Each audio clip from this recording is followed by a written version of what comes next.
What is up? And welcome to Beyond the Arc with Brandon Silvers. As always, I am your host, Brandon Silvers. Feels good to be back after taking that time off to enjoy the holiday and recover. Let's go ahead and just ease right back into it by going into my wheelhouse of being handsome and providing great NBA coverage. We're a quarter of the way through the season now, so let's see what's going on. I mean, let's be honest, there's been a lot going on, so many sports happening right now, so you probably haven't had enough time to really keep up with the NBA like you like, but don't worry, I got you. It's also a great opportunity to revisit some of the takes that I had in my preseason NBA preview. As a bonus, I'm also going to fill you in on everything else you may have missed from the sports world during my week off, because maybe you were busy trying to eat a whole cheesecake by yourself and avoid your family members just like me, so I got you on that as well, so let's go ahead and get into it. All right, so let's go ahead and start with last year's NBA champs, the Golden State Warriors. Now, I thought they were going to be a contender again and win around 50 games, but they've really been hovering around that 500 mark to start the year. And more importantly, they don't pass my eye test. So Steph has been incredible as usual, but my James Wiseman might finally turn into a solid contributor this year take was way off. They had to send him to the G League, and he's struggling there. Now, I'm not quite ready to call him a bust yet because he's still so young, but he is starting to look a little bit Michael Olowokandi-ish. But the main storyline so far this year, outside of Draymond punching Jordan Poole, was one I actually warned about, and that is Klay Thompson. So Klay's been a little bit better lately, but he started off super slow overall. A big reason for that is that he flat out didn't work out this offseason because after suffering an ACL tear and an Achilles rupture, he was scared of having another injury after going through a deep postseason run last year. So he's basically just been playing himself into shape to start the season. But the bigger story of this whole thing has been the criticism he's received, mostly because he's been pretty open about how much it's bothered him. He thinks the focus should be on how he's come back from both of those injuries instead of how he's not the same player that he was. But my thing is, we can do both. We can acknowledge how incredible it is for him to come back from these two catastrophic injuries and also point out how it affects his game moving forward and different things that don't even have anything to do with the injury really, such as the fact that he shoots too much and he's not the same guy defensively. That could be because of the injuries, certainly, but also because of age. He also needs to figure out how to contribute more in the flow of the offense. These are valid criticisms and have nothing to do with not giving him credit for coming back from his injuries. And I do sympathize with him because coming back from an Achilles tear is just as much mental as it is physical. I mean, I was afraid not to have my whole foot on the step when I was going up and down stairs for I don't know how long. And there's definitely a strength deficit in the injured leg that lasts for a while as well. But sports, particularly at the pro level, isn't a very sympathetic field. And if you're playing, you need to perform. And Klay's coming around a little bit, but it's very obvious that he's never going to be the same. Now, will the team come around and be the same? I don't know. I'm a firm believer in to be the champs, you got to beat the champs, but they look incredibly beatable right now. And at this point, they're only scary because of their past. I predicted in my season preview that I didn't think they were going to repeat, and I feel super confident in that right now. And you know what? I was confident in the Miami Heat as well. And so far, they're making me look silly, which is pretty hard to do. I thought they had an outside shot to be a championship contender. They were going to win about 50 games, but so far they've been playing 500 ball for the whole year and just haven't looked good at all. Now, a big reason for that, and one that I warned you about, was Jimmy Butler's mileage finally catching up to him. And sure enough, he's missed a lot of games so far due to injury. Even worse than Jimmy missing games is Kyle Lowry playing in them. And he is just absolutely done. It's to the point where I feel bad for criticizing him because he's been so bad, but then I remember how much he flops, and that feeling just kind of goes away. He looks really out of shape and also can't shoot the ball, and I really can't blame him because I was also fat and bad at basketball when I was around authentic Cuban food for the first time in my life, but good Lord. I mean, the dude's had a good career, but this was a swing and a miss by Pat Riley. Kind of like giving Duncan Robinson that 5-year, $90 million contract. So Duncan's only NBA skill is three-point shooting, and that's why it's incredibly unfortunate that he can't do that anymore. And what's sad is I think the main reason he's so bad is imposter syndrome. He's someone they had to beg to shoot even when he was hitting 40 and 45% of his threes, and he's just never struck me as a guy who thinks he belongs in the NBA. And now he might be right. They've got to make a big move and quick if they want to turn things around, but I don't know if they have the cap space and pieces to do it. Which actually sounds like another team that I know. That's right, my Los Angeles Lakers. Okay, so I was never under the impression that they'd win a championship this year, but I thought that the playoffs were a strong possibility. But apparently, I'm an idiot, because these dudes stink. It's just a terribly constructed roster for this era of basketball. Anthony Davis has been better when he's healthy, but it's time for him to give up on his three-pointer. Honestly, it's time for the whole team to give up shooting threes. I mean, you can't win in this league not shooting threes, but you also can't win missing this many either. Russell Westbrook was finally convinced to come off the bench, where he looked a little bit better for a couple of games, but now he's come back down to earth. Then you've got Patrick Beverley, whose biggest contribution to this point was defending Austin Reeves when the Phoenix Suns were trying to fight him and Anthony Davis was too scared to defend him. And even LeBron has surprisingly been hurt a lot this year. I mean, not super surprisingly for most guys his age, but for him. Now, when he has played, his numbers have looked mostly the same, but this leads me to maybe the hottest take I've ever had on this show, possibly the hottest take in the history of the world. So everyone always points to LeBron's stats when they make the case for him being the GOAT, but I think that based on what's happened this year so far and what happened last year, LeBron has the least impactful stats of any GOAT candidate, particularly Michael Jeffrey Jordan. All right, let me explain. So I don't think all of LeBron's stats are empty calories, but if Jordan put up numbers that close to his career averages, the Bulls' record would reflect that. They would not be some middling team or a potential lottery team like these Lakers are. I mean, even when MJ had clearly lost several steps when he was with the Wizards, they were close to a playoff spot. And it's not like they had a guy of 80s caliber either, no offense to Rip Hamilton, Jerry Stackhouse, and Larry Hughes. So keep that in mind as LeBron approaches Kareem's career scoring record and these GOAT conversations start ramping up again. Incredible player, obviously, one of the best ever, but these stats the past couple of years have been looking a little bit funny in the light. Well, would you look at that? It's time for our first non-NBA story. All right, it starts off in the NBA with LeBron after the Lakers beat the Trailblazers the other night. So LeBron was in his typical post-game presser, and he kept the media late because he wanted to know from them why they didn't ask him any Jerry Jones questions after asking him all those Kyrie Irving questions.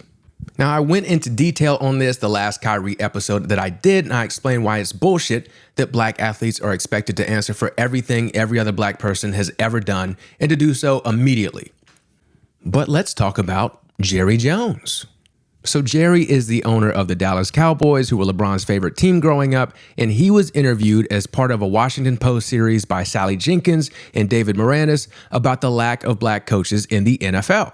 And Jerry is the most influential owner in the league. He acknowledges that, and he's never had a black head coach in 33 years of owning the team. And he explains this away with a lot of deflection and a lot of, well, owners hire the people they know, which is true, but is also born out of white supremacy, whether intentional or not. And it's a huge problem that I've seen firsthand in media, the tech industry, basically everywhere in this country, and it only reinforces inequalities. And as a part of this article, a photo was released of Jerry as a teenager in a crowd of white people protesting integration at his high school. And while I believe there's room for growth, and I'm not looking to judge or be judged for anything that happens in teenage years within reason, the picture does provide some context to Jerry's record on issues of race. It'd be one thing if he was out front on these issues helping the league progress, but he hasn't been, so you have to consider what role his upbringing growing up during this time has played in how he views issues of race, and more importantly, how he sees black people. He explained his presence at the school in the crowd that day as simply observing, which, when injustice is going on, is just as harmful as blocking the door to the school, and at the very least, that's what he's still doing today. Just standing by when he, a billionaire and the most powerful man in the league by his own admission, could easily be a trailblazer and make an impact. And based on this interview, Jerry seems to think that, just as he claims he was doing that day in the photograph, that because he's not actively standing in the way of progress or black people, that he's not responsible for harm. And that seems to be the attitude of a lot of white people as well. So let's do a little thought experiment. Imagine someone standing outside of your house as it's engulfed in flames and they're holding a fire hose, but they're not pointing it at the fire. And when you ask to use it, they're like, no. And then when you're pissed at them because your house burned down, they look you in the face and they want to be like, okay, I understand you're mad, but it's not like I'm the one who set the fire. Now imagine that person is also a firefighter and they knew the fire was going to be set, and they maybe even brought some matches to help set it and perhaps lit a match or two. That's Jerry Jones. And I'm not discounting the fact that he's a product of his time, but he's also someone who has all the resources in the world to learn and grow and better himself, just like we expect Kyrie to do. So yeah, the picture was taken a long time ago, but he's doing the equivalent of the same thing today, except he has even more power than he did when he was 14 or 15. So to me, it's fair for LeBron to ask the media that, because he's basically saying keep that same energy. And that's completely fair. And my only caveat, as always, is that you also ask the white players as well. Come on to the podium, Austin Reeves. But anyways, the Lakers are going to need a miracle to make the playoffs, and they might as well keep Westbrook and just let his contract expire, because Buddy Hield and Miles Turner are not miracle people. And honestly, with the way things have been going, I'll be ready to trade AD and LeBron by the midseason update. All right, so I mentioned Kyrie, and I've already talked about the Brooklyn Nets plenty. I did have them as a championship contender if things went right, but I also warned that things could go very wrong. And surprise, surprise, things have gone very wrong. Even if you take away all that comes with Kyrie, they've still been nothing but bad basketball and off-the-court drama. Steve Nash was mercifully fired. Then they had to have a team meeting to get Ben Simmons to actually contribute when he was on the court. That led to a run where he did score double figures in 6 games in a row, but he's still having back and knee issues. And let's be real, scoring in double figures isn't the bar he needs to pass in order to make them contenders. And they're just as unpredictable on the court as they are off the court. They're just as likely to blow out a good team as they are to get blown out by a bad team. And Kevin Durant is already giving interviews talking about how he can't win with these guys. And we can debate whether or not you actually say that to a reporter out loud, but he's probably right. And they should still be able to make the playoffs, but even at their healthiest mentally and physically, they're not that good. The best thing they've done all year was decide against replacing Steve Nash with Ime Udoka and whatever the hell he's got going on. Which is more than you can say about the Auburn football program, who did the exact opposite and hired Hugh Freeze to be their head football coach. Our boy Hugh was the coach of Ole Miss not too long ago, but he got in a good bit of trouble for, among other things, using his university-issued phone to call escort services. And then, when all this was going on, accusations started coming out about his inappropriate behavior with teenage girls back when he was coaching in high school. What a guy. Now, he wasn't down and out too long, because after all those scandals, Liberty University hired him to be their head football coach. The same Liberty University founded by televangelist Jerry Falwell Sr. that uses its religious beliefs as cover to be oppressive and support oppressive political policies. But hey, as long as the escorts Hugh called were women, no problem for Liberty. But hey, redemption, forgiveness, growth, these are all things, right? I mean, surely Hugh wouldn't do something wild like DM a sexual assault victim who was one of the plaintiffs in a lawsuit against Liberty, trying to get her to stop being so publicly critical of the school, right? I mean, that'd be ridiculous. Wrong. But hey, none of that matters when you're trying to beat Nick Saban, right? So Auburn snatched him right up. Now, hopefully they at least have enough sense to not give him a phone that actually works. Maybe one of those Jitterbug phones for old people. But anyways, what could possibly go wrong? Well, everything if you're the Minnesota Timberwolves. Now, I know hindsight is 20/20, but I honestly have no clue why I ever believed in this team. They can't defend, which actually isn't too shocking for a team with Karl Anthony Towns and D'Angelo Russell, but now they're super disjointed on offense as well. And Rudy Gobert, who sucks, seems to feel entitled to having plays run for him on offense, which isn't helping anything. Now, that's all well and good to want plays to be run for you, but again, let me remind you, this is Rudy Gobert, who sucks. I have no idea how this guy has managed to not even accidentally figure out any type of go-to move, just like a little jump hook or something. If you lock Rudy Gobert in the gym alone overnight with a basketball, told him he couldn't dunk, you could count on one hand the amount of shots he would hit by sunrise. But Rudy's not the only one entitled on offense. This whole team is selfish. There's a clear power struggle going on between Karl Anthony Towns and Anthony Edwards that they need to figure out. And you know what you're getting with Karl Anthony Towns, so normally you ship him out, but do you really want to build around a guy who showed up out of shape and had to have Karl Anthony Towns lecturing him about not eating McDonald's and lecturing him publicly to the media? I mean, it's not like Karl Anthony Towns' body will ever be mistaken for David Robinson's or mine pre-college football season, so him lecturing you on that stuff has got to be a wake-up call. And now Towns is out with a calf injury, so that might help some of this stuff get sorted out, but they still stink. I mean, D'Angelo Russell is a complete ding-dong. This dude gave up a wide open shot because he forgot to come onto the court when he was subbed into the game. He straight up just standing at the scorer's table thinking about how big of a disappointment he was to me when he was on the Lakers while his team is playing 4-on-5. An assistant coach was up yelling at him, trying to get him to go on the court, and he was doing it for so long without getting D'Angelo's attention that he finally gave up and went and sat down, just accepting the fact that, hey, this was a guy who was mentored by Nick Young before ruining Nick Young's relationship, and he's just too far gone to be reached. So yeah, we won't be seeing any chicken protests in the playoffs this year. Or maybe we will if there's chicken protesters in Indiana because the Pacers have gotten off to an incredible start. I didn't think they'd win any more than 30 games, and they're almost halfway there already. But how was I supposed to predict that Tyrese Halliburton would turn into Andre Miller with a three-point shot? Other than by, looking at him, I guess. I mean, for real, though, they look alike. Honestly, my biggest miss here was rookie Ben Mathurin. He's averaging 19 points off the bench, hitting 40% of his threes. I just didn't see that coming. He could be Rookie of the Year and Sixth Man of the Year. Now, I don't think they'll be quite this good all year, but I'm not going to be stunned if they make the playoffs. A team I did expect to contend, but somehow has been even better than I thought, is the Celtics. I really hate this team, but they all know their roles and they play them well. And Joe Mazzulla has made everyone forget about Ime Udoka. They're on pace to win 65 games, and Jason Tatum is putting up MVP numbers. They're beating the hell out of teams and looking like the favorite to win it all, and the only real concern is Jaylen Brown getting bolder and bolder about showing that he's basically been Kyrie Irving with better PR this whole time.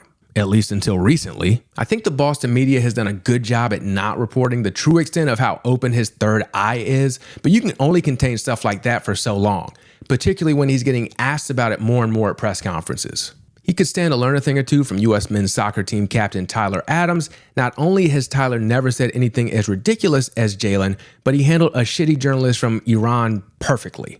The reporter condescendingly corrected Tyler on his pronunciation of Iran, then hit him with a question about how could he represent a country that treats black people so poorly.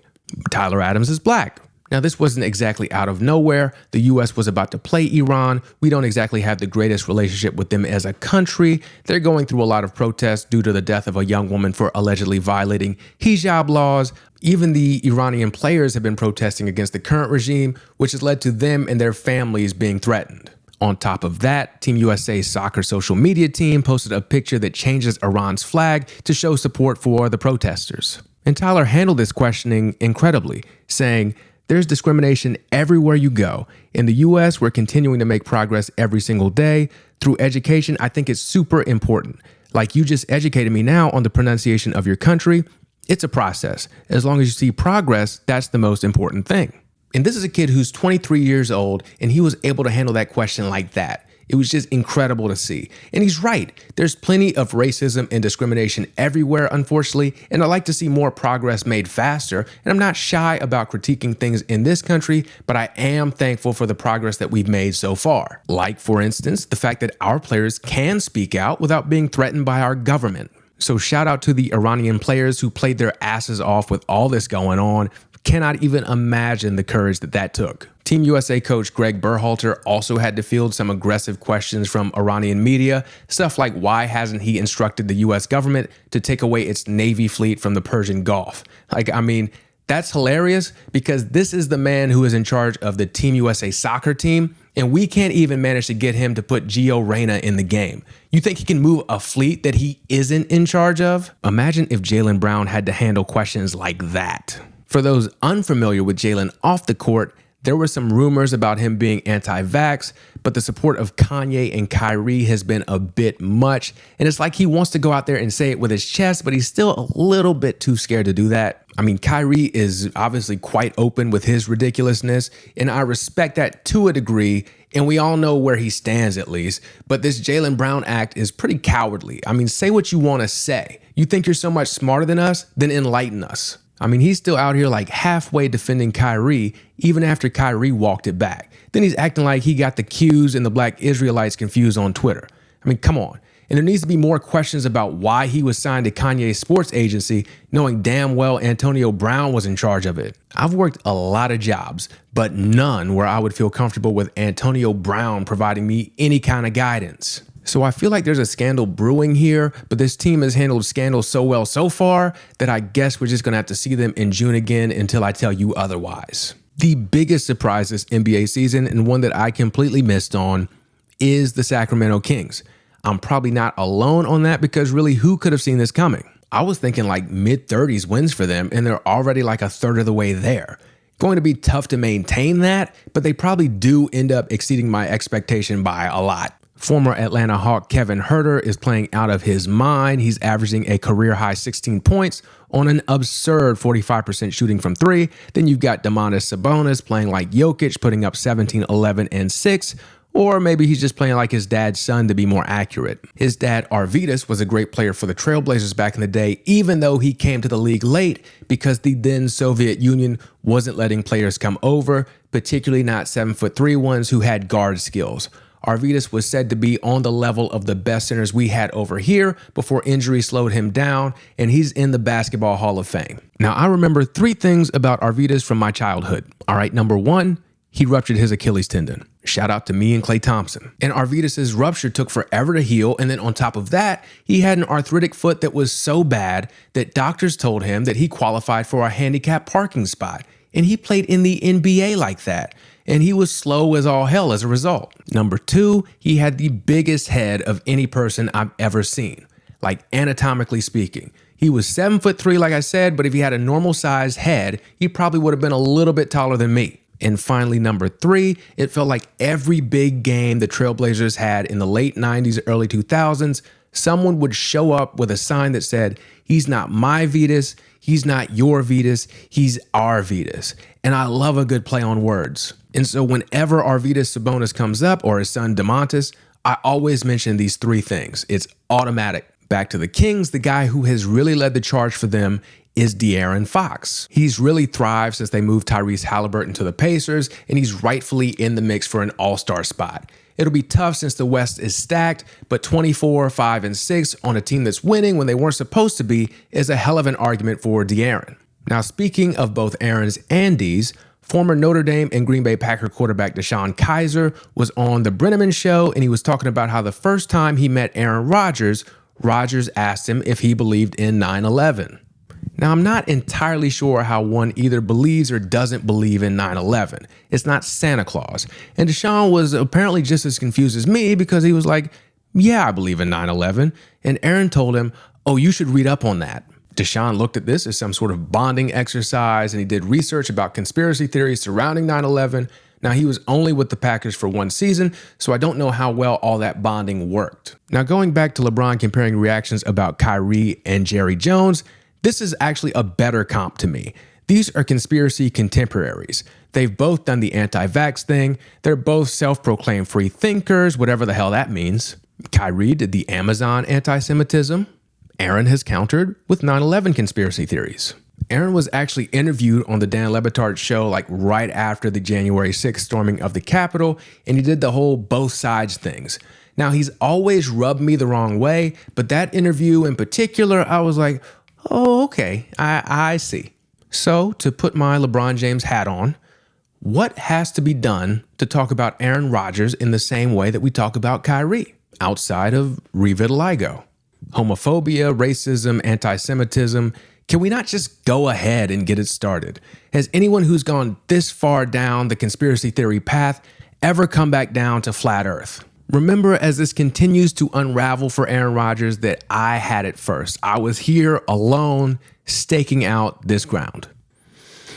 Oh, damn. All right. Well, I'm exhausted, but I think we're all caught up on the first quarter of NBA news, as well as all the other news that we missed out on when I took my week off. This has been another incredible episode of Beyond the Arc with Brandon Silvers. I appreciate you watching and listening, and I will catch you next week.